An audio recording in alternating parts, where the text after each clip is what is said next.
Good morning, Vietnam. Hope you guys are great. Happy Saturday. This might be the last nice weekend. Well, I mean, September, there's some nice weekends or nice days, but it's beautiful today here in what is otherwise gloomy, cloudy Pittsburgh. Pittsburgh has pretty shitty weather. Last summer and the summer before were actually great summers weather-wise. This summer, it's rained a lot, and it's been a real pain in the butt. So me and Jill have just gone out of Pittsburgh and honestly had some fun, and we're going to be taking a trip moving forward. Let's talk about zones. Happy Saturday morning. Welcome to the live stream. Let's get some folks in here. Those of you that are here, ask questions, post them, and I'll get to them right away. Let's talk about zones. And by zones, I mean the zone in which you have good sexual function on TRT.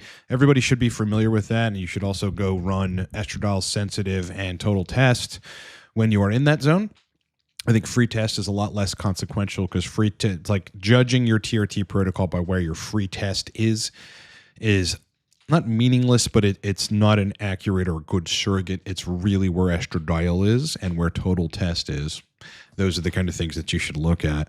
Now, look, with zones of sexual function, otherwise known as windows, people go in and out of them and have a hard time staying in them on TRT. This happens when you change doses. It happens when you change esters. It happens if you take an AI. Whoa, shit, right back in the zone, right? But then you overshoot and you're below the zone. Your sole mission is to keep yourself in that functional zone. And for a lot of us, it's a narrow window. I wish I could actually find it for you live, but I can find it otherwise. There is a TRT doc, I forget his name, but this guy's a medical doctor who largely prescribes TRT and does TRT for folks. He says, about this window, guys have to be, he'll make the statement, you got to be in a very narrow window in estradiol between 25 and 35. That's what he says. Now, why would he say that? Why would he say that? Probably because he's observed that that's where people are getting the best sexual function on TRT doses. You don't necessarily have to be there on higher doses of test or even on TRT, but you got to find your zone regardless and learn how to stay there. One common theme that I see with aromatase inhibitors is that you start taking an AI, you run it on a schedule, preferably a once-a-week schedule. And, my logic for that is that, if whatever dose you're at every 7 days, called 0.125 of Arimidex, if that is not quite continually keeping you in the zone, then increase the frequency. Go to every 6 days. Run that for 2 weeks. If that doesn't work perfectly, go to every 5 days. But sometimes you actually have to gap it out further, decreasing the frequency of the Arimidex. And this is where people get out of their zone. They blow through it. They're in it for 3-4 weeks. Everything's amazing. And then the estrogen actually does go a little bit too low. That drug is very potent, so sometimes you have to dose it every 10 to 14 days to stay in the zone, right? So sometimes, the logic goes the other way, where you've got to then decrease the frequency of the use of your Arimidex and, couch it every 10 to 14 days. In some cases, it's kind of best used as needed, especially for higher doses of test. Just a whole 0.25 takes you right in the zone. You stay there for 3 weeks, and then things start going south again. You let them go a little south, and then you take your 0.25 again. But the point is, staying in the fucking zone is what I've made a career doing. Frankly, it's it's what makes me able to make a living, because I know how to keep people in the zone, establish the zone, and then have them stay right in that zone. That's the hardest thing for people on TRT, and that is, if I could isolate the most salient problem, it is staying in the zone. Because even people that have come to me for sexual dysfunction doing consults, they have been in the zone. They just can't stay there, and they don't know how to get there again. It's like it gets so mucked up after a while. They're like, how do I even get there? So we get them there. We observe what's happening there. We get, biomarkers for what's happening when they're there, and we keep them there. That's what you have to focus on if you're trying to dial in on your own. Otherwise, book me. The single session consults are the most popular products we've ever launched. I just, basically made them available in the last 2 months. And honestly, they're outperforming coaching right now, and we're getting a lot of results. What's up, brother? All right, let's get to questions. Michael, I'm on 130 milligrams a week, and you're doing every 3rd day injections. So what is, just out of curiosity, what is it? 60, no, like it's 50. No, it's like 40 something, right? 45 every 3rd day. Oh no, so you're just doing you're doing 65 milligrams. So it looks like every third day. Okay. If you dose higher, will it make it so I have a less chance of needing an AI or a better chance? Almost definitely a better chance if you dose higher. But if you take your 130 a week and it's enough test for you over a 7-day period, and if you inject it all at once, you probably won't need an AI and things will be really good. The question is, will you have enough energy? On 130 a week injected at once, I am pretty much feeling like dog shit at like day 4. So I wouldn't be able to stand that, everyone should find, just for experimentation purposes, like the amount of testosterone that they can dose once every 7 days where they feel good the whole 7 days. For me, it's 200 or above, right? If I go to 180 and I do that once a week, on day 5, I start to feel tired. On day 6, even more so. And then, by day 7 before injection, I'm just pissing my brains out because the estradiol is really down. Everything, all the hormones are down. And I don't feel good, and I can't maintain a degree of anabolism throughout. So you got to find that dose. If what's probably going to happen in this case, if you go up to between 170 and 200 a week, and your HCG is very minimal, like 75 to 100 IU once a week, you probably won't need an AI. The estrogen will peak over range, but it'll trough back down. So you'll be in a good place in terms of sexual function. But if you do need an aromatase inhibitor at that point, a very low dose of an AI will help you in the right frequency.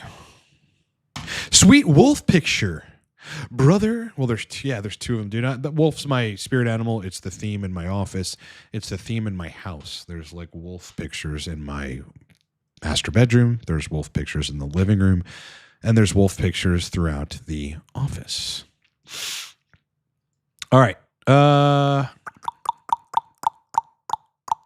Do you find that most guys trough too low on cream once a day? I don't find that most guys trough too low. I find that they trough low. I'm below 300 on trough at 150, 20%. Right. You might just need a little bit more, and it seems to affect my sleep. Would you suggest splitting the dose?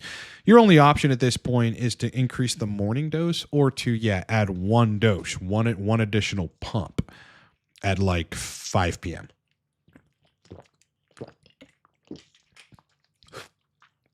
That would be what I would do if I were you. Will that take estrogen too high? Will that mess with sexual function? Maybe, and you'll have to sort of deal with it and try to dial it in from there. But no, I think that's I think those are pretty much your only options. And if you find on cream that kind of no matter what you do, you can't stay consistently dialed in, this is a thing that happens to people on cream. Not everyone. You can dial in on cream. I've dialed in on cream, and I've got clients that are super fucking dialed in on cream. But sometimes just the fluctuative nature of it, like a person, these sensitive individuals just need somewhat continuous androgens, not steady state, but they can't trough low, right? So they have to be above a certain threshold or androgenic threshold, as I discuss a lot here, in order for things to work the right way. Michael is saying that the negative cardiovascular risk with aromatase inhibitors is related to the crashing or tanking of estrogen. Is there an increased risk of heart attack by nature of the drug itself, even if estrogen isn't tanked? No, not that anyone knows of, no. Now, there's actually no documented negative cardiovascular effect that I know of. I mean, if there's some literature out there, I'd like to read it and understand the context with the use of aromatase inhibitors. I would assert, though, that it is not healthy for your heart to block estrogen and cardiac tissue to some significant extent continuously.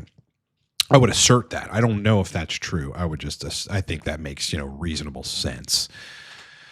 At the same time, estradiol itself has been implicated in and of itself having a negative effect on cardiovascular function when it's continuously dosed or continuously above range. So that is something to look at. AIs are very powerful drugs, and you have to respect them. If you don't respect them, they can make your life miserable. And they can make your TRT experience miserable. And you just have a totally shitty time, not dialing in and having a difficult time staying in the zone if you're not dosing them correctly. And again, I'm trying to do the community as much of a justice as possible or service by breaking down the algorithm of how to dose Arimidex specifically. Low doses every 7 days. You either increase or decrease the frequency based on your results so that you can stay in your functional window. And that is the core principle. And it's a very simple principle. In practice, it's just a little difficult to dial in. When you do, life is so much better. You get refuge from estrogen's negative effects continuously. And you just get to feel your androgens. The problem with TRT is estradiol, of course, and its downstream effects. And people don't actually, like a lot of the forum threads where people take AIs and have a better experience, they're saying, prior to this, I wasn't really feeling TRT. I was anabolic and energized. That's it. but I didn't feel masculine. My dick wasn't hard. I didn't have crazy libido and good sensation. And now that I'm controlling the estrogen correctly, all that stuff is back and I feel like I'm on TRT. Yeah. Dark Fitness, what's up, bro? No question. Just thanks for all you do. Thank you, bro. I appreciate that, man. Don't let the negativity bring you down. Bring in positively into the world. Enjoy your trip next week. Yeah, I can't wait. You know, when you've just, I'm a little bit overworked generally, but not just with business, like with life. My life with Jill is very complicated. You know, she's got 2 kids. They both are going back to college. One we just sent back to Penn State. We were there Thursday, moving him in and staying overnight at Penn State. And then the other, her wonderful daughter, is going back tomorrow, and we're going to have to help her too. And I'm excited. I'm looking forward to it, and it's just a fun fucking time. But the trip thereafter is going to give us refuge from the continuous grind, you know, as a family and as a unit. Her and I, we are certainly doing stuff. So the trip is going to be great. Yeah, I'm pretty much over, you know, the 2 doctors that decided to do their little wacky hit piece on me. I've since noticed one of them has done an ED video, which is good. Thank you. I mean, even though the discussion is, it's vascular, and of course I don't think estrogen probably gets mentioned. I didn't watch it because I really don't care, but, yeah, I'm just doing my thing until the next time, brothers, until the next time someone wants to say something that isn't true about me. But thanks for that. Really appreciate it. Simon, total test 3,000. Not necessarily saying everyone should be up there. It's a strange feeling. You know, I'm only peaking about 1,800 right now. Trough at about 1,200. Free test 37 ultrasensitive estradiol 118. Wait, that's picomolars per liter, but haven't had symptoms of low estrogen, like no feelings, some poor erections, and premature ejaculation. I don't really understand what you're saying here, brother. I just don't get it. Your total test is 3,000. The estradiol is 118 what? Picograms per milliliter or nanomolars per liter. You're implying you have, you know, you have low estradiol. And you're also saying you have some poor erections and premature ejaculation. I don't know what to say to this because I can't read based on what you're saying here exactly what's going on. You're taking 110 Monday, Wednesday, Friday, equal to 330 milligrams a week of test, and the estrogen is super low. Are you taking an AI? I think you need to clarify some things. Have you ever thought about making a gaming channel? Yes, I have made gaming channels. And eventually, like every time I try to do a new channel, new YouTube channel, I recognize that I don't have the time to do a new YouTube channel. You know, if I'm going to dedicate like all my time and energy to setting the record straight on TRT and getting people dialed in and helping people dial in just through the content, then I've got to pretty much focus on Cortex Labs as a business. Now, like I am a super gamer, and you know, the Modern Warfare 4 beta just dropped for those of you real gamers, those of you FPS gamers, and I played it for like fucking 7 hours yesterday. And I had a great time. I'm a keyboard and mouse player. Okay, this is a $250 fucking mouse. Okay. $250 mouse, the super light. These are like $250 headphones. Okay, they're both Logitech. And I take it very seriously, and I'm a keyboard and mouse player mostly. I played controller up until about 5 years ago when I started learning keyboard and mouse. And now I'm just as good on keyboard and mouse as I am on controller, but these games are still tailored for controller. But sometimes I do much better on keyboard and mouse, and then other times I'll do better on controller. So I just fucking love it. But yes, I am an absolute gamer through and through. I am 42 years old and started gaming at age 4, I mean, age 3 or 4. So I mean, I have 38, 39 some odd years gaming. So I love it. I absolutely love it. And if in the future I have time, maybe I'll consider doing, you know, doing a gaming channel. Okay, there we go. I have to keep refreshing my chat. Where were we? Mark, hearing more about the ratio of test to estrogen being a better marker for sexual function. It's not. And ratios matter. Like the ratio between DHT and estrogen matters, but I don't think looking at an actual numbered ratio is very useful, aside from snapshotting your bloods when you're in the zone and recognizing what that ratio is and trying to replicate that ratio. But where this gets pretty fucked up is people think as long as you have enough androgens, it should offset the estradiol, and that's not true. There is a threshold of estradiol above which, no matter how high your DHT is or your test dose, you're going to have erectile dysfunction or libido problems. So it's one thing to keep in mind, as opposed to an arbitrary range of 25 to 35 of how high your free test is, like 21. Yeah, no, again, I don't even have those sorts of numbers worked out. I know my own personal blood markers and a client's biomarkers regarding this. And to give you some generalities on TRT doses, so 200 or below, but especially in that middle ground of like 120 to 150, people do best at 30 estradiol. On doses of 200 to 250, people do best between 25 and 45. Above which, there's usually some degree of dysfunction, with the exception of the few anomalies that they get up to 60 of estradiol and nothing changes at all and everything's fine for them. Those are anomalous people. They are the exception, not the mean. So, the way that I think about it for me personally is, keep myself I'm in the 25 to 45 range, no matter what on TRT, but on lower end doses, I function worse at 45 than I do if I'm on like 250 now. I can sit at 45 estradiol and things are good. But again, the bloods are not that much of a surrogate.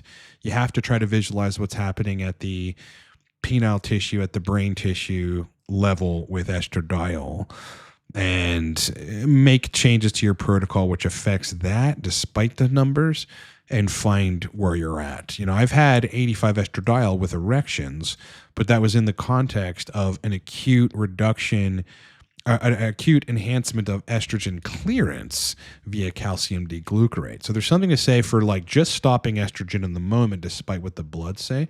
This is me giving you like a lot of what I know. Generally, you should shoot for that 25 to 45 range. With, again, on lower doses of test being in the lower end of that, and on higher doses of test being either in the middle or the higher end of that, tends to work out best. Stephen Garcia, 300 milligrams cypionate a week. Wow. And it was great until E2 crept up. See, this happens. Again, if you're on 120 right now and you just inject, call it 150 milligrams at once or 200 at once, you're going to have the best erections of your life and the best libido of your life. And that's going to last about 3 weeks. And then, once estradiol creeps up enough, both in serum and its effect at the tissues, which is really what matters here, then things are going to go south for you. And the solution to that is take an aromatase inhibitor.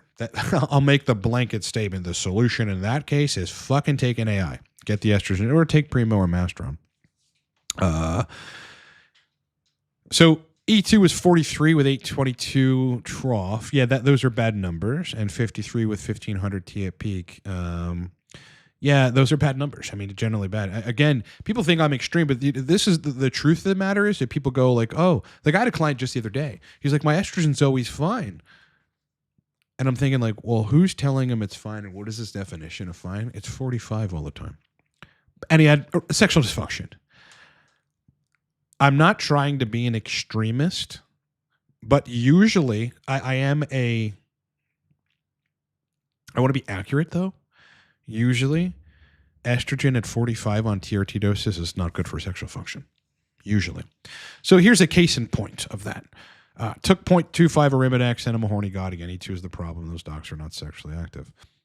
E2 is obviously the problem. Just be careful with that dose because you take it continuously. It has a cumulative effect. That's why every 7 days or 7 to 10 day dosing is prudent with that drug. You've got to now dial in that frequency of 0.25 or 0.125 if you can't stand 0.25 eventually. But, this is the kind of shit that happens. I see this all the time. E2 is always the problem.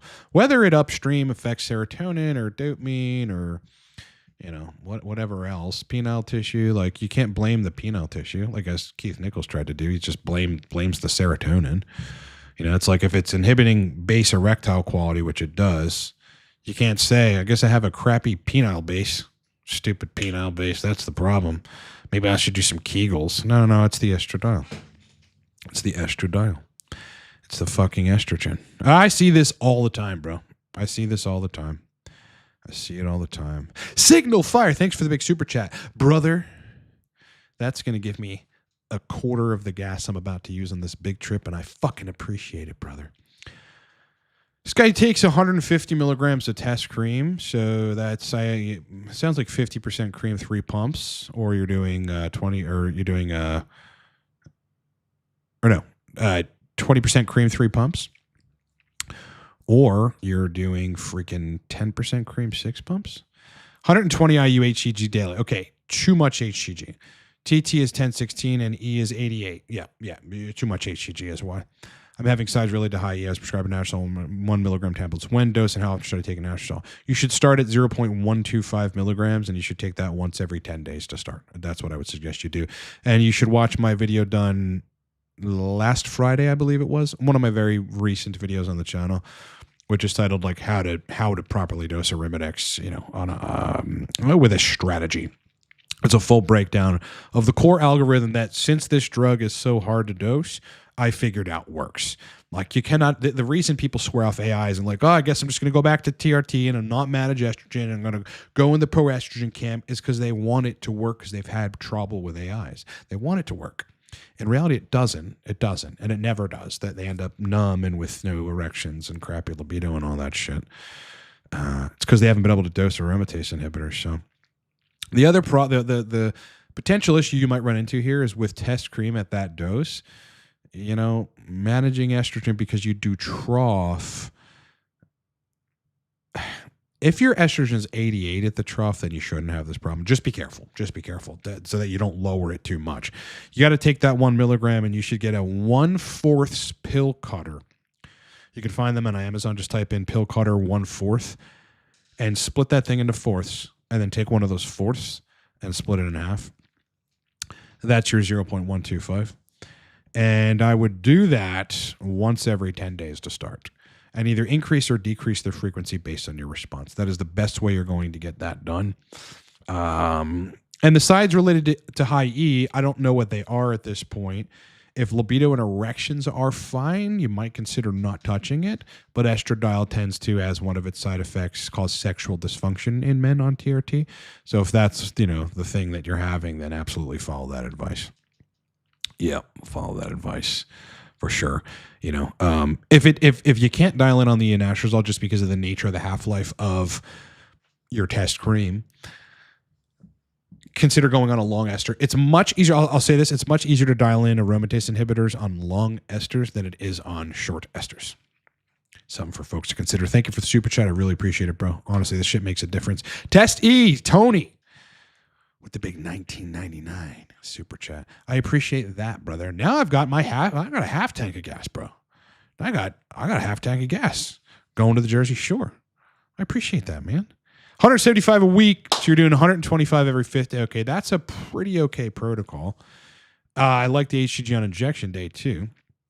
Total T963 too. 42 milligrams every 5th day, 2 days after injection. Wait, what? How long before I can test? Oh, this is Primo. So you do 42 milligrams of Primo every 5 days, 2 days after the test injection is what that looks like. How long before I can test how Primo affected my E2? About 2 weeks. Yeah, it's almost definitely Primobolan enanthate, which has roughly a 5-day half-life. But the effect that it's having on estradiol will become apparent within the first 2 weeks. But I would monitor at week 6 too, because since this is like somewhat of a long ester-y thing, you got to ultimately give it 6 weeks. You don't want to take the estrogen too low with Primo.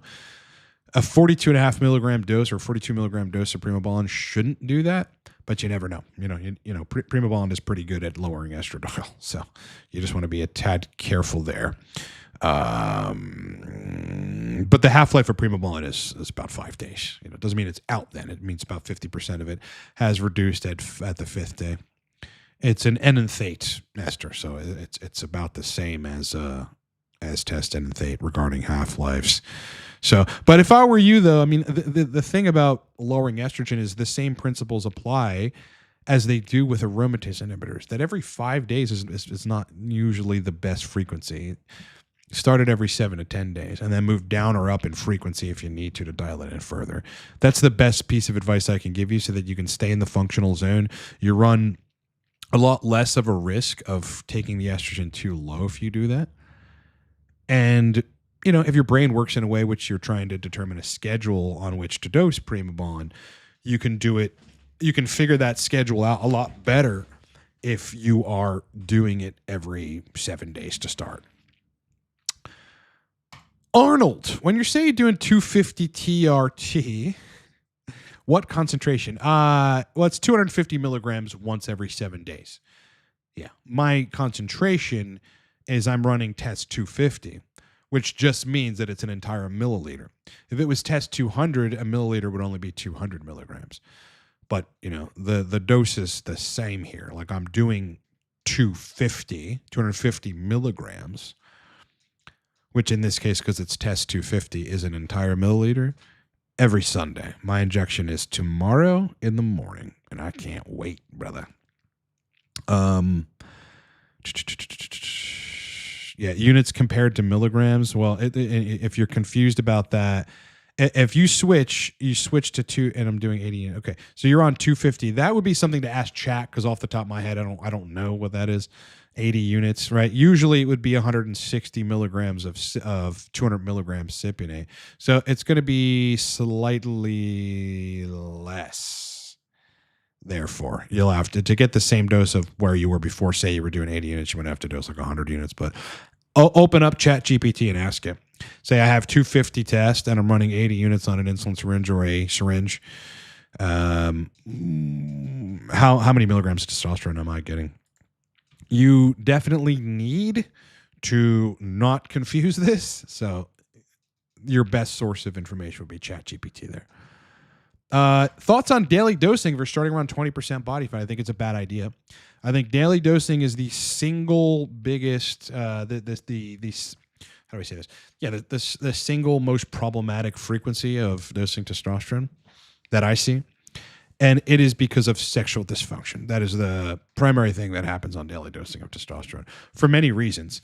Number one, if the estrogen goes over your zone, your sexual function zone, which we all have on TRT, controlling it with an AI is much harder on daily dosing because it doesn't peak very high.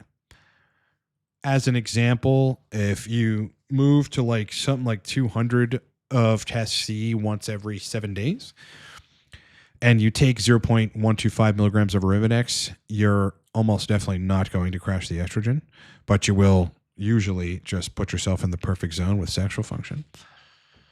But if you're dosing 130 a week or even 200 a week, and you're doing daily, 30 milligram injections or 27 milligram injections, it's a lot easier to crash estradiol. At the same time, why I don't like daily injections is because I rarely see, despite what someone's total test number is, I rarely see people having enough testosterone at once to support great erections. That's why I am a huge fan of peaking androgens to have great erections, as long as estrogen is controlled. So what often happens is people start on daily dosing because they read it on the internet or whatever. They're in one of these progressive clinics that does what I would consider dumb shit, and then they eventually they never even get libido and erections. This happens all the time when I get clients like, yeah, I started on 20 milligrams daily or 30. I've never even had great erections or libido. It's actually been shit since I started TRT, and it's been 4 months.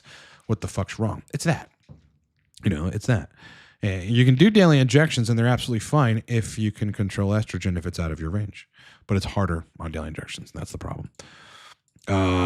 With a gaming channel, you could probably leverage Claude to edit the videos. No, really, Claude edits videos? I didn't know that. That would be something for me to look into, because I'm always trying to make my ability to make more content greater. And what makes it hard to make, I'd be making content every single day of my life. Well, like 5 days a week. plus a live stream. So 6 days a week. But editing takes a long time. And I edit my own videos. I don't have an editor. I will be hiring an editor at some point, but I just like to do it my way. So that's kind of it. But if Claude has the capacity to like be better at editing videos, I would like to use it. I do use Descript, which does all of the jump cut work. Like if there's gaps or if I have to look at my notes and take a break, it cuts that out. And Descript is an AI service. But if Claude is better, I'll fucking pay for it. I will absolutely pay for it. Do guys with higher SHBG tolerate higher estrogen better? No. 0.06 makes you feel terrible. And you once a week, you try doing this once a week. I think that the estrogen, this is kind of the problem with that too. Like, I don't know what your frequency is here. You inject 175 a week. It might just be a little bit too low to even tolerate that dose of Arimidex. Yeah. This is the other tricky thing with Arimidex is that I'm kind of the same way in that 0.06 doesn't bother me, as long as it's dosed infrequently.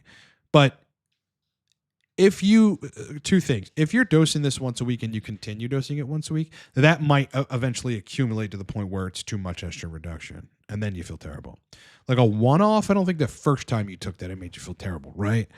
Because that's pretty unusual. Especially if your trough on T is 1250. That means your peak's 15 to 1800. Okay. Now, if at 50, here's the bottom line though. If at 59 estradiol you have great erections and great libido, you don't need to lower it. This is the thing that the pro-estrogen camp that tries to demonize me for telling the truth fails to recognize, is that I see both sides. It's just very rare to have it to where people can tolerate high estrogen like that. They usually have dick problems. But if you don't do anything. Just leave it alone. And at that 0.06, again, if it had accumulated over a 7-day period, you probably have to dose it every 10 days and not every 7 days. Now, that kind of shit happens with that drug because it accumulates. Just because the half-life is 50 hours does not mean that at 50 hours it's out or at 100 hours it's out. Over the course of a month, if you dose it every 7 days, it kind of accumulates in its estrogen reduction capacity.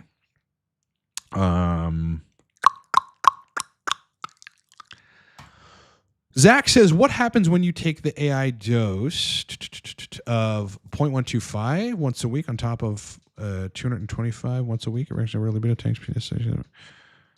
Wait, are you asking me? I'm on 250 if that's what you're referring to.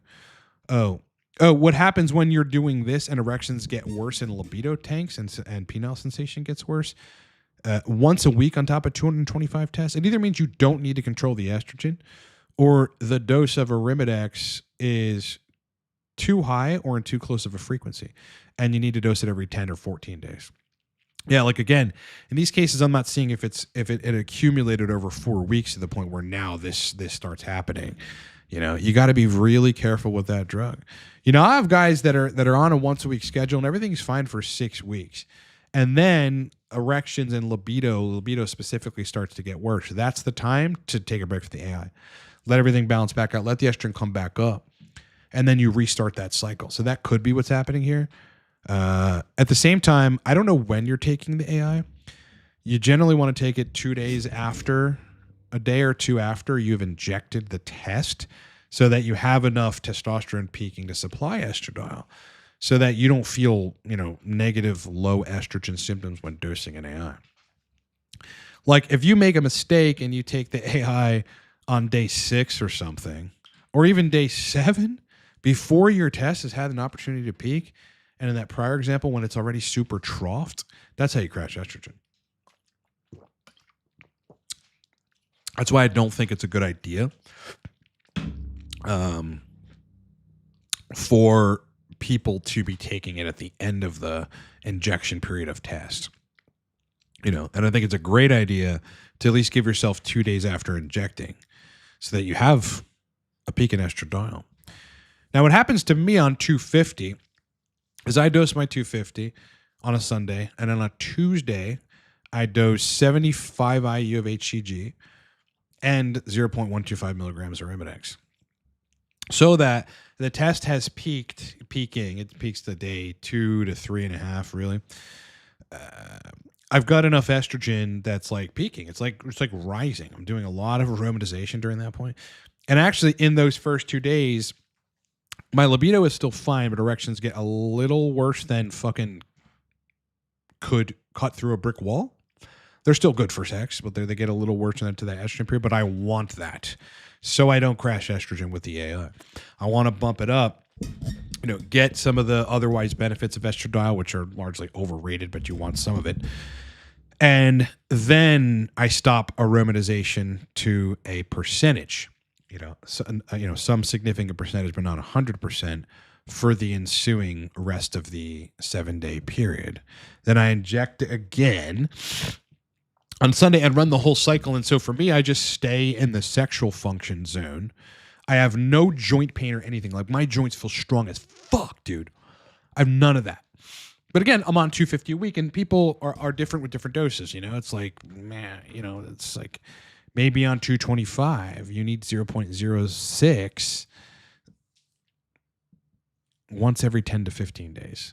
I've seen this kind of shit, and that's not like too low of a dose. You got to be careful with aromatase inhibitors, guys. This is exactly why, it shouldn't make you think, oh, we should swear them off. You have to dial them in. You got to dose them carefully. John, in my experience, what's the most common cause for loss of sensitivity and feeling after years of TRT? Too high or too low estrogen. Period. What are, so please take heed to that. That's the most common that's the most common reason. Too high estrogen, too low estrogen. That's it. It happens in both ways, man. Derek did us a great service in talking about estradiol and the sweet spot. Too high, libido's all right. It's still there. You can't get erection. You crash it, everything disappears. In the middle, morning erections, nocturnal erections, great erections for penetrative sex, no loss of sensation, everything feels normal. You got to find your zone. You got to find your zone. Disadvantages and advantages of adding DHT gel versus Proviron to some low-dose protocols. The disadvantages would be you inhibit estrogen at the gene expression or otherwise receptor signaling level, and it causes you to have low E symptoms. The advantages are you get your erections back because at low doses, it's usually, not always, but usually not enough test to support good erectile quality. It's like people have to go down to like 110 or something so that estrogen falls at 27, and then their libido is great and like they can have sex, but they're not having nocturnals. Their erections just aren't strong, and they're now not getting the benefits from TRT at large capacity. So they take a little DHT, the erections now are rigid as fuck, and they still have great libido, but the animalism is still kind of, so-so in that case. That's basically what I'd say. Self-managing TRT protocol, test E, 20 milligrams every other day, 70 milligrams a week. Who put you on that? HCG 145 IU every other day. Still have low libido arousal, reduced sensitivity, and weak erections. Your dose is entirely too low on testosterone. You should take it to at least 150 to 200 a week. You should dose that once a week. You should take 75 or 100 IU of HCG once a week and give that 6 weeks to balance out. If after 6 weeks, erections and libido, they're going to get better immediately, by the way. If you inject 150 or if you inject 200 milligrams tomorrow, in 3 days, everything will be better. But it may not stay better because estrogen will eventually accumulate to a point where that might start inhibiting all of this, libido, erection, sensation, at which point you need to dial in an aromatase inhibitor. PD5 inhibitors help erections but not libido arousal sensitivity. Trough bloods, total T1237, free T, E257, non-sensitive. Yeah, it's not entirely accurate, but I'm sure the E2's up there. It's very clear. That's why your estrogen is too high. Again, this is the kind of, here's the difference between me and the pro-estrogen camp. These guys would be like, well, let's check your thyroid hormones. Your T3's in range, but maybe we should increase it.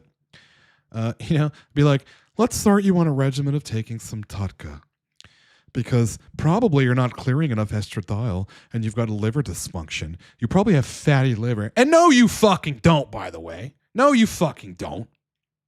You don't. You don't have any of these problems. It's estrogen, dude. It's estrogen. You need to lower it. It's estrogen. Estrogen causes venous leakage. You know what that is? When you try to get an erection, the veins are supposed to compress to keep blood trapped in your penis. Estradiol, via either vascular endothelial growth factor mediated mechanisms or nitric oxide mediated mechanisms, causes venous leakage. So that's one reason that happens. Estradiol also upstream in the hypothalamus arcuate nucleus of the brain area blocks dopamine to some significant percentage. That's in the scientific literature. This is why your libido and your sensation tanks with estrogen that's over your range.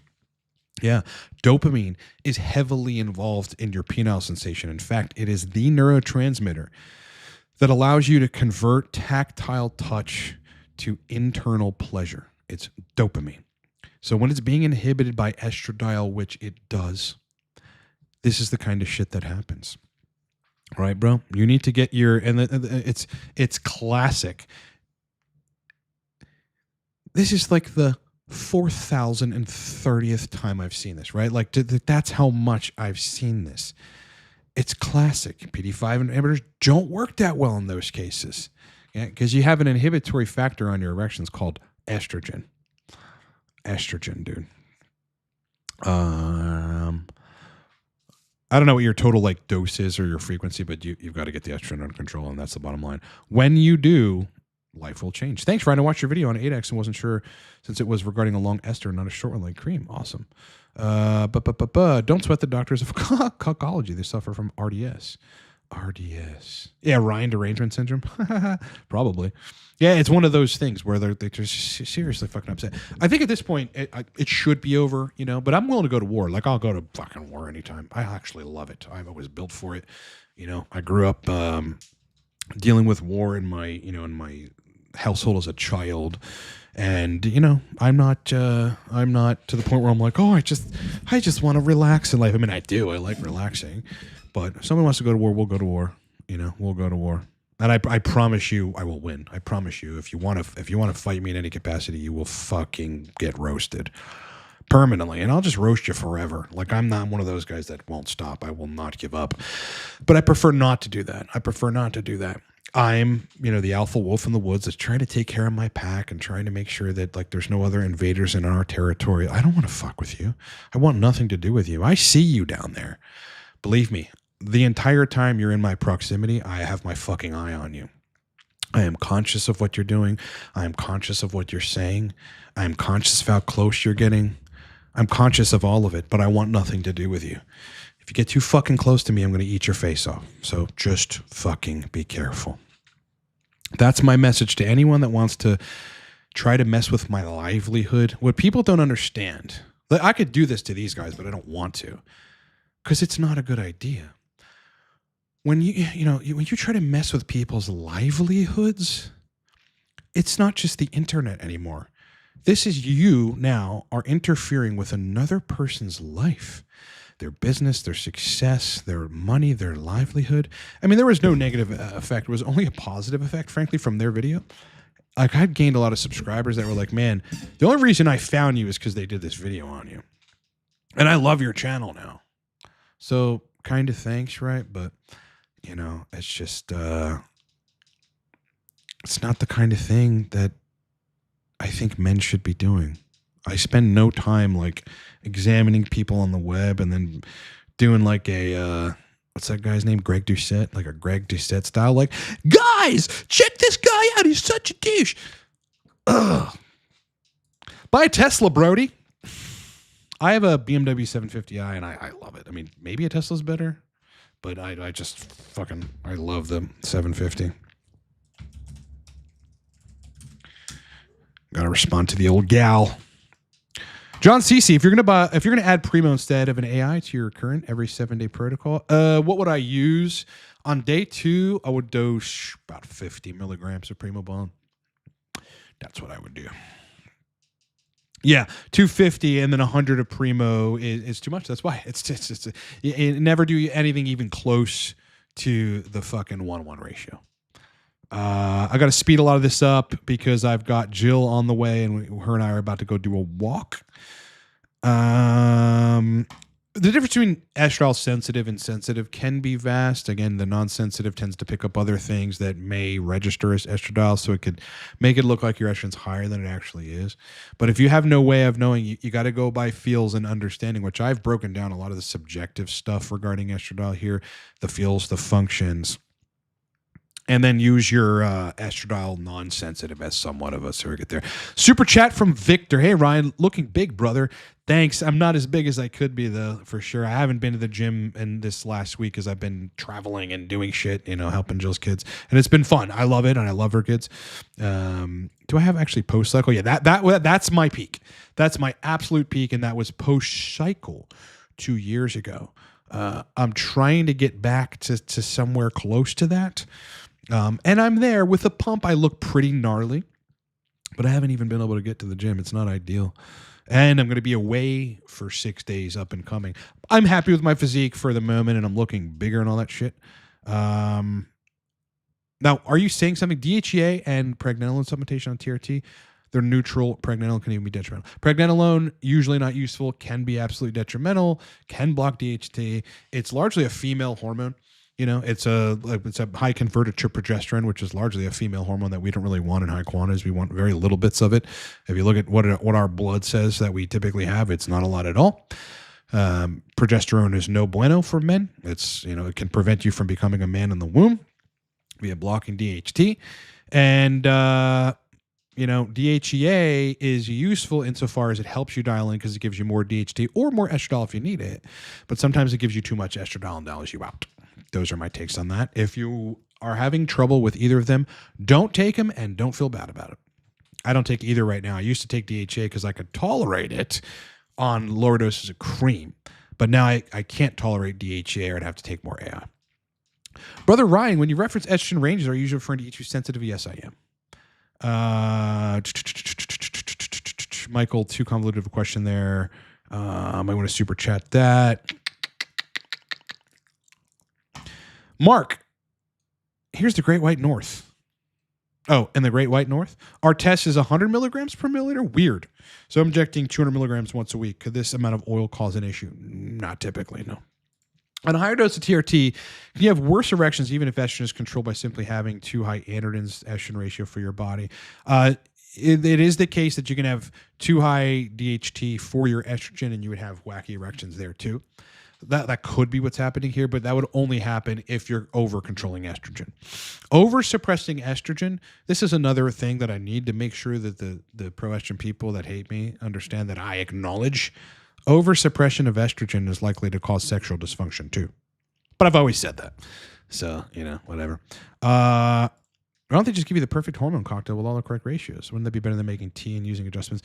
There is a better way to do this TRT, a more evolved way, and hopefully in the next 20 to 30 years we can get to that point, and I might start a business dealing with that because there is a better way. Yeah, there is. And it's not a combined test plus, fucking Arimidex. That just wouldn't be a great idea. What is this, 11:30? Okay, great. It wouldn't be a great idea, but there is a better way. And right now, though, there isn't. And the only way that we can address this is by getting enough tests that is sufficient for us. Again, for me, I can do 150 or 175, but the doses have to be really close together so that there's no major trough where I feel crappy. But then it makes everything harder to manage, especially sexual function. I can do it because I'm a fucking surgeon with this shit, but I feel much better on a once-a-week injection. And then controlling estrogen a little bit at in this case, 250. Now, eventually, I'm going to go down to 200. Who knows? My lipids and all that stuff are in order at the moment, but I'd like to get the LDL a little bit. It's like 10 points over range right now.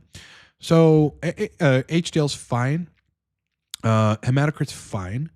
But do I really want to be dosing 250? No, forever. Not when I'm 70, right? So I'm going to go down to 200. Do that once a week, and I will probably have to run 0.06 of Arimidex once every 7 to 14 days on that, and then I'll stay in the sexual function zone. It's not a whole lot of estrogen control that I need there, just some. Just some. Considering you literally went to war, internet war seems very tolerable. Yeah, exactly. I mean, there's just nothing for me. But it's also psychological warfare, which I've become accustomed to over many years. And though I don't like it. Like, it's not something I wake up and go, yeah, let's go. I want to be feuding with someone and have to deal with all that stuff in my head. I'll do it. Like, I'll do it and just put on my fucking beret. It's all good, bro. It's all good. And I can do it forever. And wake up and have my coffee and snuggle my cat and snuggle my girl and have a great life. And just spear fucking boars in the meantime. Like, fine. I'm a man. We're born to do that. You should have the ability to do that no matter what. If fucked up feelings and all that shit makes your stomach turn, you're not in a good place as a man. You should be ready for war at all fucking times. And it should be part of life, par for the course that you may have to go to war every now and then. But yeah, I mean, it's whatever. It wasn't even less tolerable. It was more of an annoyance. I was more pissed off that I had to not do content that day. The day that I had to respond to those guys. I'm sitting here, I'm talking to Jill about it, and I'm like, dude, what the fuck? And I'm like, now I can't post like the helpful video I was going to post today. And now I got to give it like another day and then deal there's a lot of comments on both of the videos. Dave Lee emailed me about it. That's a whole separate conversation, by the way. We may do a podcast, we may not, but we should eventually get to talking about Dave Lee. And it just threw a fucking monkey wrench in my schedule. I was just like, what the fuck, bro? Really? And I was surprised because, again, I reached out to Nichols, left him a very nice, very pleasant, very cordial voice message. And then that. I don't know, man. But I think what ended up happening is people saw, what was really going on regarding that whole situation. And people now do see it, and the folks out there that are like, well, I've tried all these other strategies. I've tried what some of those guys suggest. And I took a low dose of an AI and my fucking dick works again and I'm horny as shit. Like, okay, well, like now we know. Now we know. How do I feel about hybrids? Oh, I love them. Especially lower dose, long ester with a pump of cream a day. That's such a good protocol. Kind of high-end HCG, like 200 to 300 IU a day. I love them. I wasn't very anabolic. That's the whole reason I moved from cream to Cypionate. It's the sole reason. Yeah, my boners were fucking rock hard via all that DHT. My libido was great. Sensation was great. I even felt great, but my anabolism sucked. It just sucked. Oh, man, I'd love to hear an updated combo with you and Dave Lee. Yeah, we might do it. He emailed me in response to all this. I'd been trying to get Dave on this podcast for, I don't know, the last 6 months. Like just 6 months ago, I tried to get him on there, and then he just stopped responding to me. Allegedly, he's busy and all this stuff is what he says happened. But the moment this all happened, he reached right back out to me and want to discuss it. There's a lot of hope for Dave, There's a lot of hope. And Dave, if you're watching this, there's a lot of hope in the community because what people need is they need acknowledgement that estrogen is causing their dick problems and their libido problems, their sensation problems. And they also need not to be gaslighted about it. Like, hey, just fix these other elements of health, most of which aren't actually a problem to begin with. And then, your body will naturally, like a magician, put you in the right ratios of estrogen. It's not true. It's not true. So there's hope for Dave because he's in the middle now. Like, he's been in that camp. His mentor are those folks, right? Rougier, et cetera. Rougier et al., I should say. And so it's like there'd be some friend-like falling out if he just kind of switches camps. So he might gradually do it over time. He's good, though, because he acknowledges estrogen signaling being problematic. He just chooses to approach it in a different way. But there aren't very effective ways to approach it differently except for the estrogen itself. So we'll see about Dave. I can't even think about it because I have so much going on in my fucking life, and now I've got this trip to do. Tomorrow we're moving in Jill's daughter back to college. So there's just a lot. That said, Jill is en route to my house, so I've got to get ready. Her and I are going to go get some cardio in and burn some calories and get some health going. I love you guys. Thanks for the questions. Kick ass, rock on. I'll see you. I don't know about content Monday because I've got to leave Tuesday for a trip to the east, the furthest east you can go in the country until you reach the fucking ocean. And I will be on it, the ocean. So next week is out for content, but the following week we are back in action, boys, otherwise known as Baction. And I'll see you then. Peace.